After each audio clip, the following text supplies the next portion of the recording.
पतंग मैदान police ground पर जिले के पालक मंत्री इंद्रनील नाइक ने ध्वजारोहण किया। इस अवसर पर जिलाधिकारी पद की मुख्य कार्यपालन अधिकारी, जिला पुलिस अधीक्षक आदि प्रमुखता से उपस्थित थे। पालक मंत्री इन्हें परेड सलामी दी गई। उत्कृष्ट कार्य करने वाले अधिकारी, पुलिस अधिकारी तथा डिस्ट्रिक्ट कोऑपरेटिव बैंक के अनेक लाभार्थियों का सत्कार भी किया गया। यह उल्लेखनीय है। पालक मंत्री ने जिले के लिए बाबत लाभ लिया। यह बात कर जिले के सर्वाधिक विकास बढ़ाया जाएगा, कहा। सतीश पारधी की रिपोर्ट।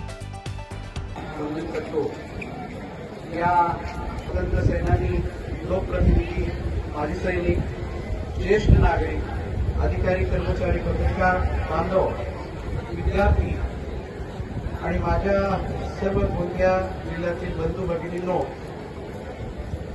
आणि सर्व माझे युवा मित्रांनो, भारताच्या 80व्या स्वातंत्र्य दिनाच्या आपल्या सर्वांना मनपूर्वक हार्दिक शुभेच्छा। आपण आज स्वातंत्र्याचा आनंद घेत आहोत। या सर्व महान स्वातंत्र्य सेनानींचा आणि त्यांच्या कुटुंबियांचा आजचा दिवस मी मनपूर्वक नमन करतो। सरकारच्या मार्गदर्शनाखाली आपल्या सर्वांनाच माहिती आहे, विकासाला गती देण्यासाठी आणि विविध योजना या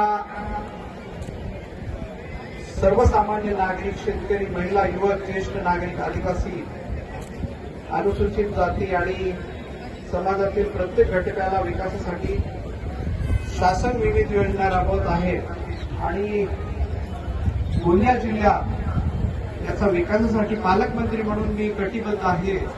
जिल्हा नियोजन समितीच्या बैठकीत सन 2026-27 साठी जिल्हा वार्षिक योजनेअंतर्गत 438 कोटी 25 लाख रुपयांची तरतूद करण्यात आलेली आहे।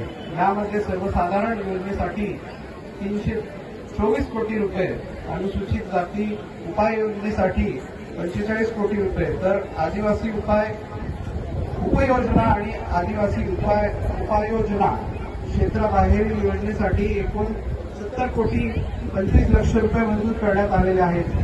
हा निधी जिल्ह्यातील बालकांपासून युवक, युवती, महिला, ज्येष्ठ नागरिक, अल्पसंख्याक आणि समाजातील सर्व घटकांना सर्वांगीण विकासासाठी वापरण्यात येईल, अशी ग्वाही मी आपल्या सर्वांच्या साक्षीने इथे देतो। शेतकऱ्यांसाठी शासनाने पुण्यश्लोक अहिल्यादेवी होळकर शेतकरी कर्जमाफी योजना जाहीर केलेली आहे। शेतकऱ्यांना दिलासा मिळणार आहे।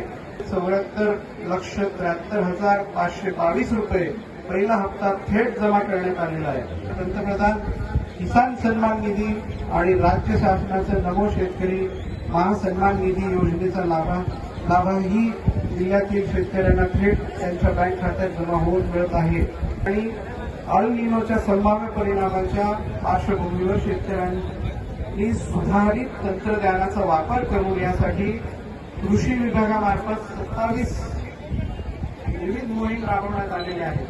रोजगार व आजीविका हमी अभियान ग्रामीण अर्थात BBG रामजी योजनेच्या अंतर्गत फळबाग लागवडीचं 1500 हेक्टर उद्दिष्ट ठरवण्यात आलेले असून त्यातील नैसर्गिक संपदेची प्रतीक आहे।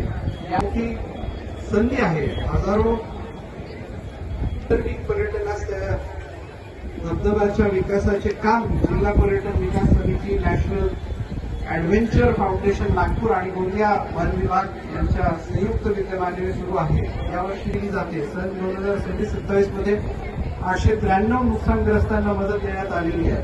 मंडळ आणि महाराष्ट्र राज्य सरकार मार्केटिंग फेडरेशन माध्यमातून जिल्ह्यातील शेतकऱ्यांकडून हमीभाव धान खरेदी करण्यात येते। जून आदिवासी धान खरेदी केंद्र आणि 192 धान खरेदी केंद्रामार्फत एकूण 1,98,977 शेतकऱ्यांकडून 75,57,000 क्विंटल धानाची हमीभाव खरेदी करण्यात आलेली आहे। अभियान राबविण्यात आलेलं आहे। या क्षेत्रावर तुतीची लागवड करण्यासाठी नोंद केलेली आहे। म्हणून